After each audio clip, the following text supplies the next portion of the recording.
High everyone, good morning. আশা করছি সকলে ভালোই আছেন। আমার আর একটি নতুন ব্লগে আপনাদের সকলকে স্বাগত জানাই। ঘড়ি কাটায় এখন ওই 9টা মতো বাজবে।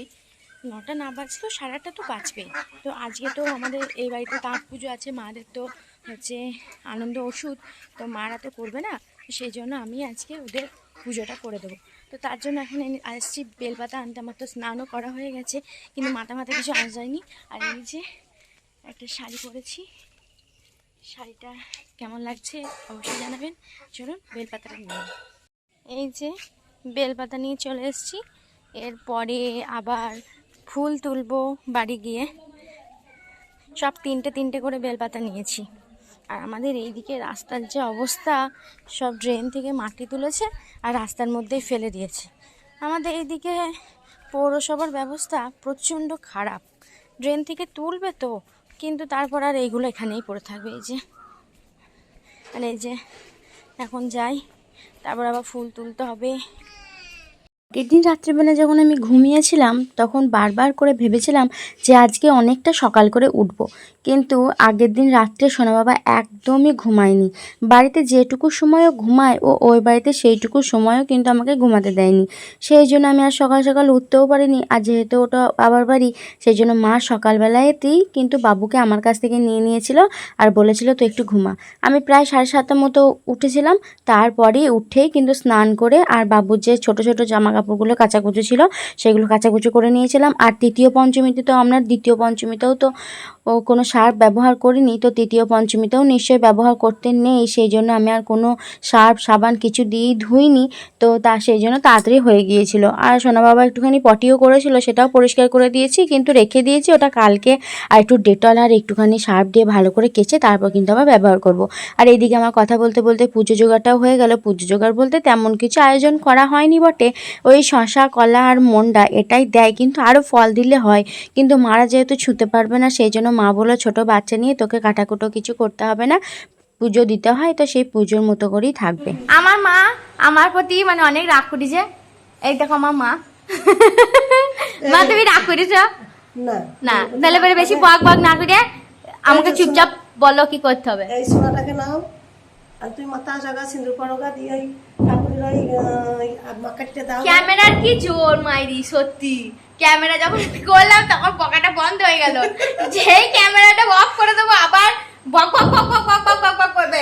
তার মানে আমাকে সমানে এরকম ক্যামেরাটা হাতে ধরে থাকতে হবে নাকি? বেটাকে নিয়ে বসে থাক। চল আমি চুলটা আসিনি।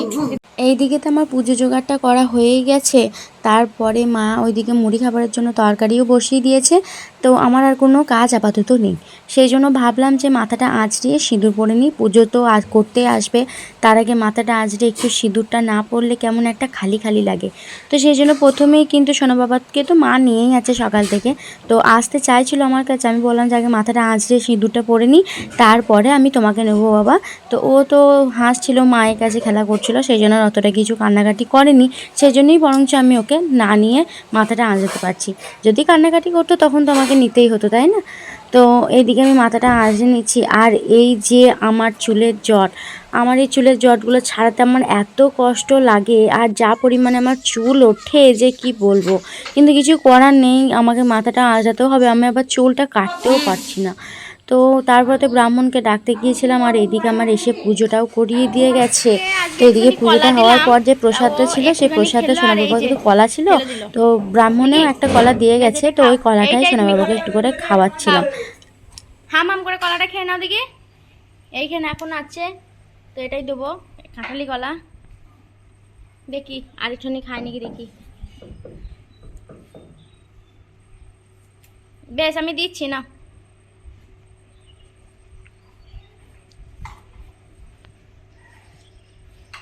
তুমি বসো, ওইখানে বসো, বসো বসো বসো, ওখানে বসো, ওখানে বসো, আমি দিচ্ছি তোমাকে। ওইখানে বসো, আমি তোমাকে দিচ্ছি গো। সে বসবে না, সে বসবে না। ছেলে খুব পাকা ছেলে না গো, খুব পাকা ছেলে আমার। না বসো, খা।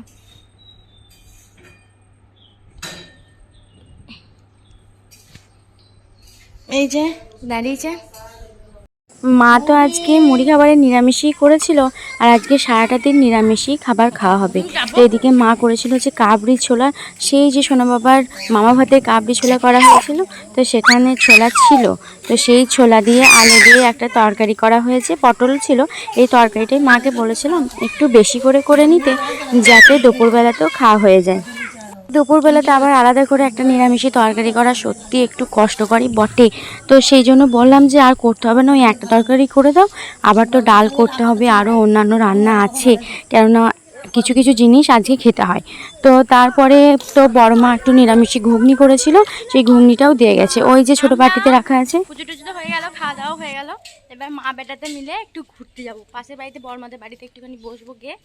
আর এই যে সোনা বাবাকে জামাটা পরেছিল, প্যান্টটা পরিয়ে চুলটা বেঁধে দিলাম। যা গরম পড়েছে, যা চুলগুলো বড় হয়ে গেছে, যদি না বেঁধে দিই ওরও অস্বস্তি করবে। তো চলো পরে দেখছি। পারবে না নিয়ে আসতে?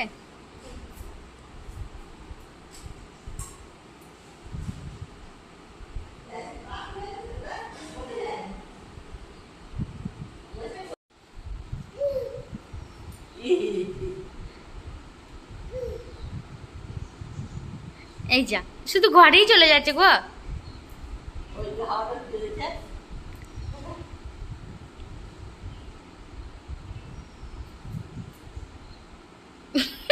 ওইখানে বন্ধ, আর যাবে না।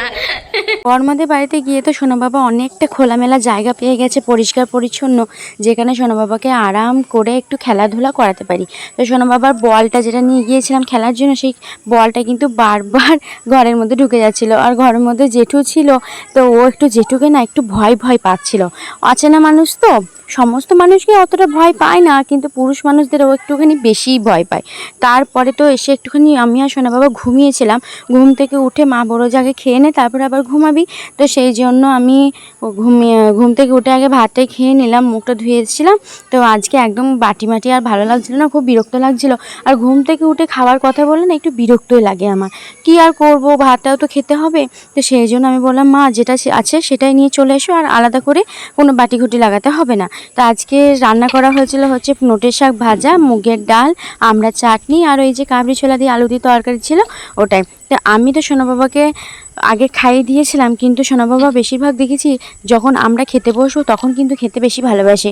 তো এখন খাওয়া দাওয়া সেরে একটু শুয়েছি, সোনা বাবা একটুখানি কেমন ধরনের একটা ছিল বসে, যে কোনো মানে নরমচরণ নেই, কোনো কিছু কথা নেই, আপন মনে বেখেয়ালে হাসছিল।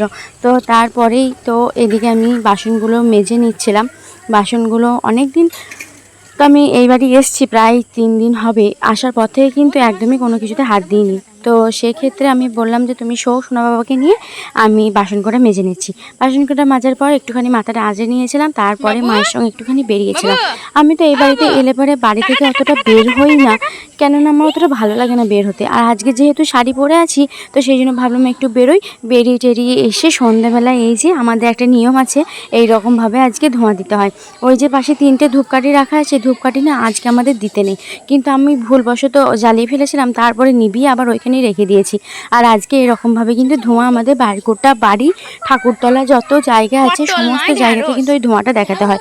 সন্ধ্যে দেওয়ার পরে মনে পড়লো যে মা অনেকগুলো ঢ্যাঁড়স দেবে বলেছিল, তো ঢ্যাঁড়সগুলো তো তোলা হয়নি, অনেকটা দিন কিন্তু ছিল, আমি তাড়াতাড়িভাবেই বৃষ্টি আসবে বলে সন্ধ্যেটা দেখিয়ে দিয়েছি। সেই জন্য মা বললো চল তাহলে ঢ্যাঁড়সগুলো তুলে দিই, পরের দিনকে তো ও বাড়ি যাবি, রাত্রিবেলাতেই আমি চলে যাব বলেছিল মা পরের দিন যেতে, কিন্তু আমি বললাম পরের দিন যাব না, পরের দিন গেলে পরে কাজের ঠিকঠাক গোছ হয় না। আর যদি আগের দিন রাত্রিবেলাতে চলে যায় তাহলে সারা রাত ঘুমিয়ে তো সকালবেলা ঠিকঠাক কাজের গোছ হয়। তো এই দিকে মা কিন্তু অনেকগুলো ঢ্যাঁড়স তুলে দিয়েছে। বাজারের ঢ্যাঁড়সের থেকেও এই ঢ্যাঁড়সগুলো দেখতে কত সুন্দর লাগছে না, এই ঢ্যাঁড়সগুলো হচ্ছে খুব টাটকা আর কোনো রকম সার ব্যবহার করেনি, সেই জন্যই কিন্তু বেশি খেতে স্বাদ আছে। আর এইগুলো এত বড় বড় হয়ে গেছে তবুও কিন্তু বুড়ো হয়নি। আর বাজার থেকে যে ছোট ছোট ঢ্যাঁড়সগুলো নিয়ে আসে সেগুলো কিন্তু বেশিরভাগ দেখি আমি বুড়োই থাকে, যেহেতু ওগুলো সারটার ব্যবহার করা হয়। তো আর আমাদের এটা বাড়িতে থাকে, এটা তো তেমন কোনো ব্যবহার করা হয় না। আর এই যে কত সুন্দর লাগছে না ঢ্যাঁড়সগুলো।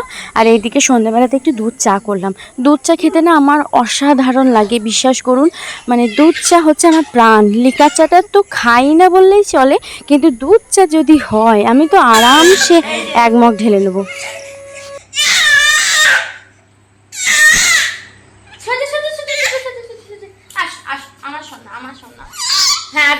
দেবে।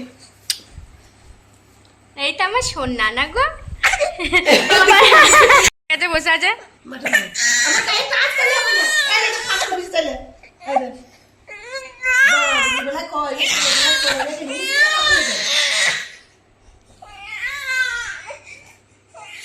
সেই আমার মায়ের কাছেই যাবে। ওর আর নয়। এই দেখো আমার মায়ের কাছেই যাবে এবার।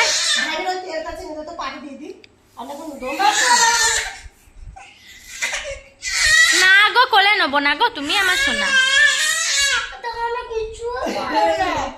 সোনা বাবা দিন দিন কিন্তু বুঝতে পারছে যে ওর ভালোবাসাটা অন্যজনে কিন্তু নিতে চলেছে, সেই জন্যই কিন্তু একটুতেই বেশি চিৎকার করে। তো যাই হোক, সন্ধ্যেবেলার পর্ব তো শেষ। আমি তো রাত্রিবেলায় খাবার খেয়ে আমি কিন্তু ও বাড়ি চলে যাব। তো সেই জন্য একটুখানি আলু দিয়ে বড়া করছি। আর আজকে নিরামিষই, আর আজকে তেমন কোনো সবজিও ছিল না, সেই জন্য আলু দিয়ে লঙ্কা দিয়ে বেসন দিয়েই করেছিলাম। আর ব্যাটারটা তো এদিকে তৈরি হয়ে গেছে। আর আমি না আজকে হাত লাগাইনি, একদম ইচ্ছা করছিল না হাত লাগাতে, তো চামচে করেই কিন্তু হয়ে গেছে।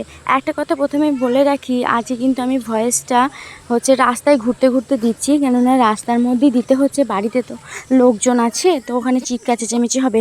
আর ভুলবশত আমি ঘুমিয়ে গিয়েছিলাম দুপুরে, আমার একদম ভয়েস ওভারটা দেওয়া হয়নি। আর এত পরিমাণ ঘুম লাগছে এই দুদিন যে কি বলবো।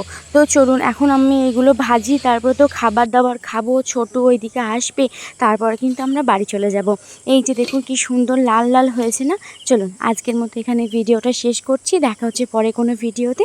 ততক্ষণ আপনারা সুস্থ থাকবেন, ভালো থাকবেন। আমার আরও একটি ভিডিওর জন্য অবশ্যই অপেক্ষা করে থাকবেন। ভিডিওটা যদি আমার ভালো লেগে থাকে অবশ্যই একটা কমেন্ট করবেন আর সাবস্ক্রাইব করে আমার চ্যানেলটি পাশে থাকবেন।